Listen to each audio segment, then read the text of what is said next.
2, 1. Welcome to another episode of the Childcare Director's Chair podcast.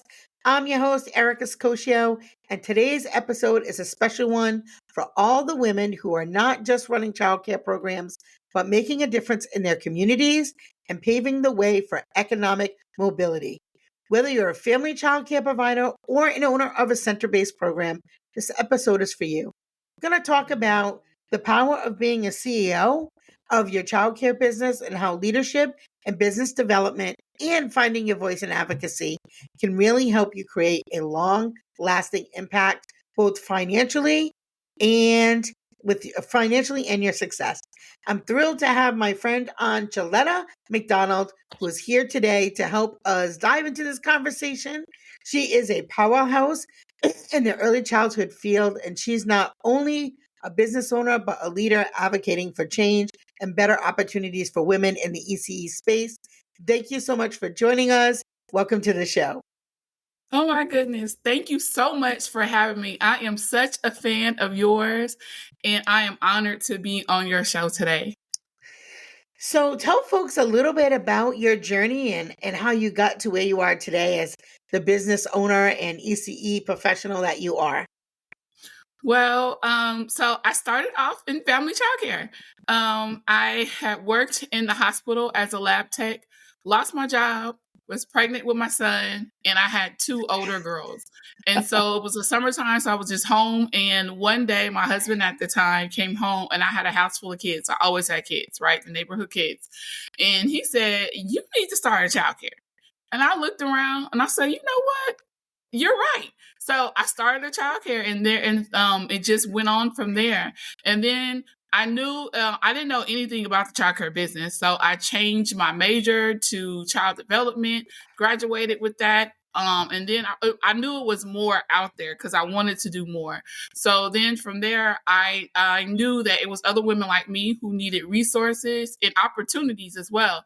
So then I went on and started my childcare association, the ADFW Family Childcare Network. Then it was Arlington DFW Family Childcare Association. And so from there, we just grew. And now I speak at all levels, local, state, and federal, advocating for early childhood education, specifically family childcare educators. And I just travel across the country speaking about childcare. And my expertise is leadership, family childcare, and business development. Whew, girl, you are very, very busy, but thank you for doing that work because our voices do need to be heard. And Absolutely. I think when we work together, there's power in it. The way I very much am not about this hierarchy or silos. I think we all need voices and we all need to be there. I don't care what size your center is. I don't care if you watch 3 kids or 300 kids. We have to work together, and we are small business owners. And so Exactly. there's another layer of that, right? There's that economic power that we have, and the differences that we make for our communities are so impactful beyond the children themselves, but our whole communities. And I don't always think that people realize that or see that in what Yeah. we're doing. So I think it's important that we do that. And I love leadership. Everybody who listens to this channel knows we are all about leadership in here. Yep. So let's start at the top. Being the CEO of your own business means that you're wearing a lot of hats. What does it mean to you to be a business owner in early childhood education? And what is economic mobility so important and part of the conversation for women in this field? Oh my goodness. Okay, so let me start with what is economic mobility for me, right? It has gotten me to where I am today. It has taken me from poverty to being financially sound, and also it has taken me to home ownership and owning my own business. And so what do I mean by that? I have a class that I teach called Family Childcare, a vehicle for economic mobility. And so what that means, I'm not ashamed to say, at a time in my life, I was on Section 8 housing. right? Mhm. And so I started my family childcare business while I was on housing. And so then my business skyrocketed so much, and I went on to get my education. I took advantage of all the resources and opportunities that my city had for me. And then I became a homeowner, right? And then I owned a home and was running the family childcare center out of that home now graduated off of the housing program. And so I became self-sufficient. Then I got into business, learned more about business, how to run a high quality, sustainable family childcare business, and started an association. And now I train all across the country about how to operate family childcare centers and how other family childcare educators could do the same thing I did. And so that's exactly what I mean by being a vehicle for economic mobility. A lot of times you hear, oh, family childcare educators, you don't make this much, you don't make that much. Yes, we do, right? We make a great income. But I just want to point out, I do understand there are some who are facing challenges in some states to where the ratio is extremely low and it is hard to make money, right? Or the reimbursement rates are low. So I understand that. So what I teach family childcare educators is how to monetize, right? Monetize your gifts. So how to do other things within your brand, your family childcare center to increase your income. So it is a whole formula to it. So you will never hear me say, you did not get into this field to make money. I know you have heard that several times. I don't say that because I know it is a way to diversify your portfolio, and that's exactly what I teach.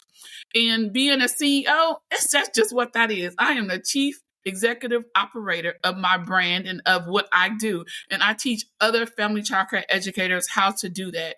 And it's something that comes with being a leader and your CEO of your own thing that brings you pride. It brings you joy, and it helps you take care of your family to build generational wealth. Yes, amen. So I can relate to all of that. I was born in 1970 Mm-hmm. and we were poor. And I can remember, like, my mom had food stamps. And it Mm-hmm. wasn't like now where you had a card and it would just act like a credit card. No, we had this stuff that looked like Monopoly money, paying for the Yep, me bread. too. Everybody's looking at you. Oh, look at them with the food stamps. I get it. Yep.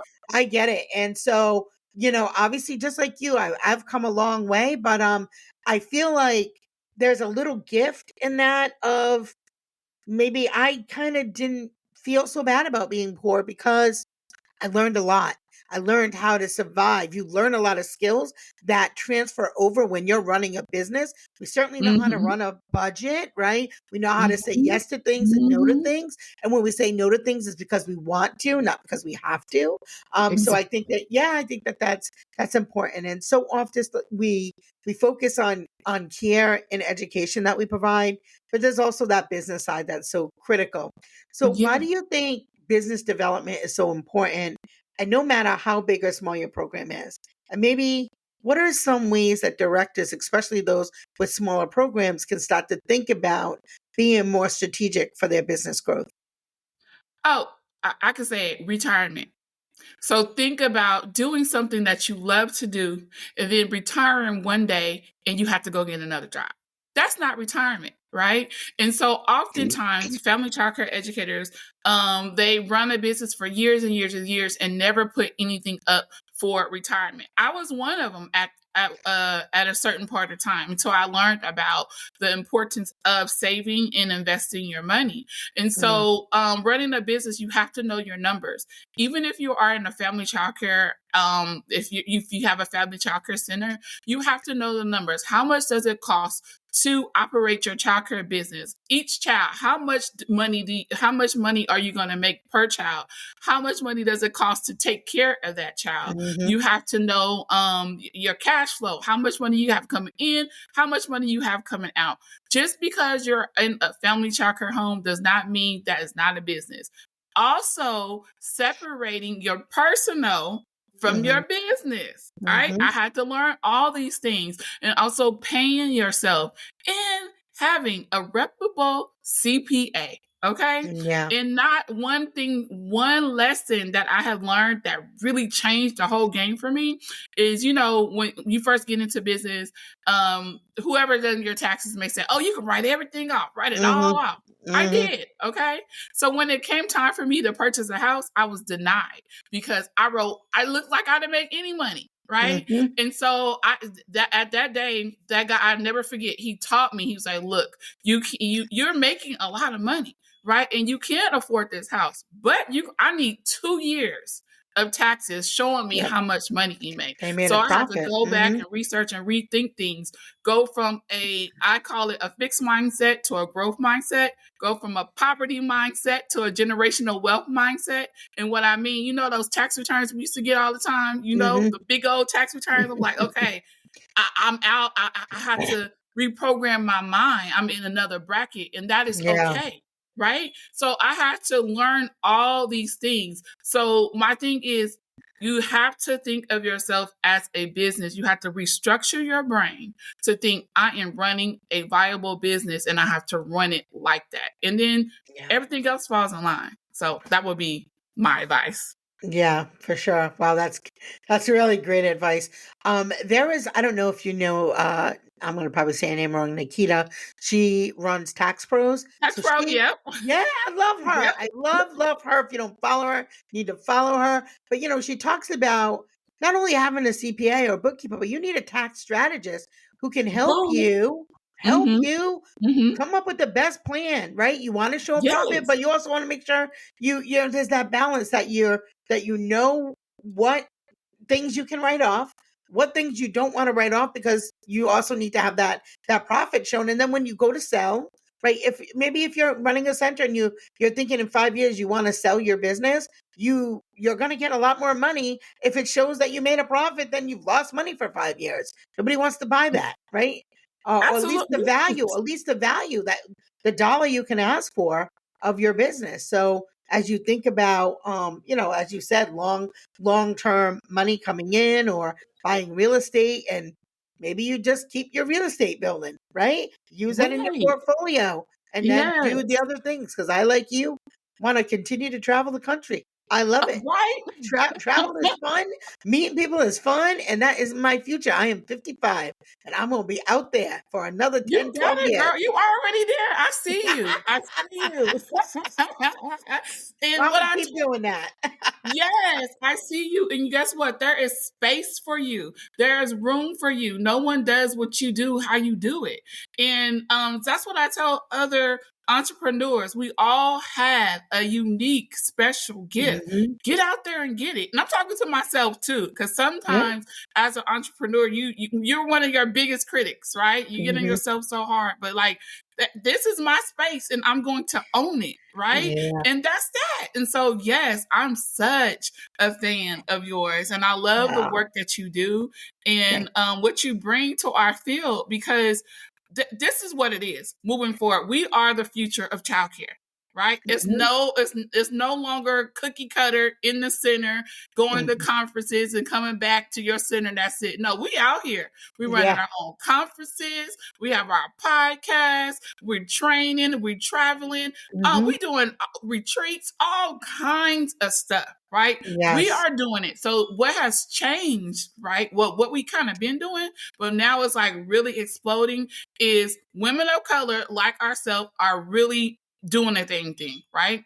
Hmm. I like to say no one we have been saving ourselves. Right. And so we have evolved into this whole thing, this childcare Hmm. brand thing, and we all have it. And I'm such a fan of all of us out here that's really out here getting it and doing the thing Yeah. because historically, leadership in early care and education has not looked like us, right? Uh-huh. And Hmm. so now we're out here doing it, and this is the leadership of early care and education, what we Hmm. do every single day. So I'm excited about it, and I'm Yeah. so proud of the men and women out here really doing their thing. Yeah, for sure. Diversity is so important, and it's an important part of the conversation when we talk about leadership and business development. How does diversity, I mean, I think you hit a lot of it already, but how does diversity play a role in improving your program and creating new opportunities for women in the ECE space? women and men, because I think it's important too. Like you just said, men, the folks in general that are coming into these spaces and are really bringing this to life. Like, we're not going away quietly, because I heard somebody on a Facebook group the other day said childcare is a sunset business. You will not tell me when I am done. I will tell you Right. when I am done. I am not done. It might look a little Exactly. it might look a little different. We evolve like every other industry, right? The cars Right. now don't look like they did 20 years ago. So it might look different. But don't tell us we're done, because we're not done. We're Right? not done. Mm-mm. Mm-mm. And we're doing it our way. So when you say about diversity, I mean, it's just what that is. It's something different because, just like everyone talks in different cultures, speak different language and people understand, that's what we are. So that's what diversity brings, right? I may do it this way, you do it this way, he does it that way, she does it that way, right? Somebody, some little kid especially, is going to see and is going to be able to relate. That's why that is so important. That's why diversity is so important, because somebody can relate to you. Somebody can like me. I talked about my, economic stance, when I was younger with my two young children, right? I was broke. I was a young college student. I was going to school on Section 8 full steps, the whole 9 yards, right? There is somebody out there just like that can see Mhm. my story and see where I am now. I'm like, oh my gosh, she did it. She started a home Mhm. child care and now look at her now, So being authentic and I will say, bringing your authentic self to your table that you have created will give somebody else a ticket to create their table and bring Mhm. their authentic self to that table. So Mhm. diversity is important, and that's what it brings. It helps other people as well, not just Yeah. yourself, but other people. I love, love, love that answer. Mhm. For directors who are just starting out and maybe feeling a little overwhelmed, or the folks who are listening that maybe they're a director and they're ready to kind of make that move to start their own program, what what advice do you have on the demands of business ownership? What advice would you give to them about balancing that entrepreneurial side with the passion for working with kids and families? Because Ooh. yeah, I know. So that's a good one. I had to learn this one myself. Like you said, balance. First of all, what is your vision? What is your vision for your business? And what is your vision for your family? Right? What is the vision for yourself? Right? And set up your business so that way you can do all the things that you wanted it. Right? Know Mm, it's your business. For example, when I started off my family childcare, I cared for all age groups. Why I cared for all age groups? Because my kids were all age groups, right? I had an infant, I had a elementary school, and then she was going off to middle school, right? And so I kept all age groups. Why? Because I had to transport to the school anyway with my children. Right. So then when my son got to middle school and I didn't have to transport him anymore, guess what? My business changed. I went to preschool, only doing mhm, preschool age children. And I didn't have to run back and forth to the school because it did not serve me or my family anymore. mhm, And so then when my son got to high school, I'm like, okay. And I started traveling even more. So my speaking engagement started picking up. I switched it around all to infants and toddlers and hired two teachers, retired teachers from my church mhm. to come run my program. And so that way it gave me even more flexibility. Yeah. So I tailored my business to suit myself and my family's needs. And then I also had to learn when with traveling and all that kind of stuff, I had to carve out time. Self-care is the best care. It does not matter. I come first, meaning my health, my Mhm, mental health, my emotional health, all that comes first. mhm. So I make sure I carve out time just for me and also too for my family. Going to my kids' games, all that it was a priority, right? I missed some, but for the most part, I make sure I was there. Yeah. That was on the calendar. That was that. So I tailored my life, my business life around my schedule. It took time to Yeah. learn how to do all that. Okay. Yeah. Really, I'm still learning, but a little tip that I do every time I come from back off the road, I always go to the spa. I have a whole spa day, get a massage, sit in the jacuzzi, all kinds of stuff. Because as you know, Mhm.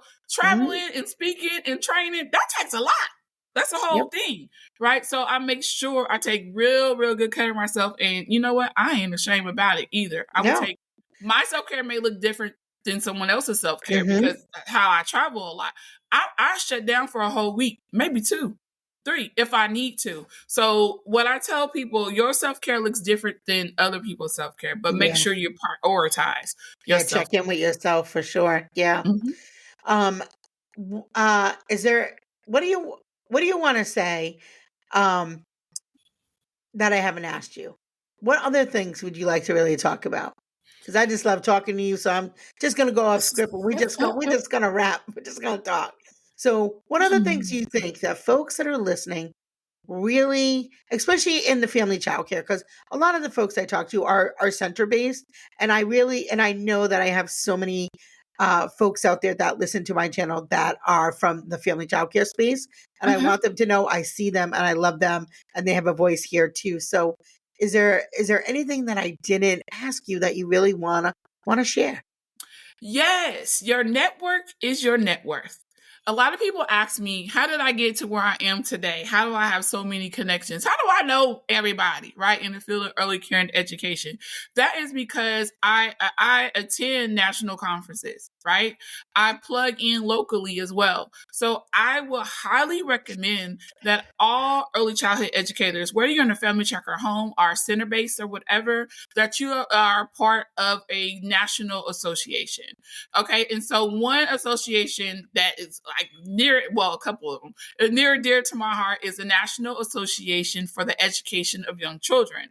Each city has a chapter, right? So Mhm. I belong to all 3 chapters in my state, the Dallas, Fort Worth, and our state affiliate, which is Texas AEYC, right? And then being a member of that get you a membership to the national organization as well. So plug in, be a member. Membership to NAEYC right now is, I want to say, $30, right? That's the lowest membership, but they're restructuring. I think it's going to go up a little bit, right? Yeah. But it is so worth it. Also, for family childcare educators, becoming a member of the National Association for Family Childcare as well. Membership to them is only $45, right? And the conference is going to be here in Dallas, in my state, in July, the end of July. So being a member of these 2 organizations has exposed me to just so much, tremendous opportunities and tremendous resources, not just for me, but for other early care and education people in this field, right? Also, Childcare Aware. Childcare Aware is another vast resource for early childhood educators. It talks about everything that's going on advocacy wise. Childcare Aware has it, and your state usually has a chapter. Then we have 0 to 3. 0 to 3 is another organization that has a vast information for early care and education. The National NBDCI, National Child Development Black Institute, is another one and a large resource. And also the CDA Council, right? All these organizations, you as an early childhood educator should be a part of because they have free resources and vast information for early care and education. And I attend all their conferences. And so Mhm. going to conferences, you build connections with people. You get to know these organizations, and I mean it's up from there. It's up from there.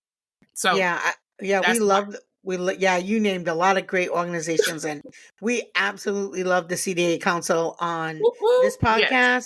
Dr. Calvin Moore is the best.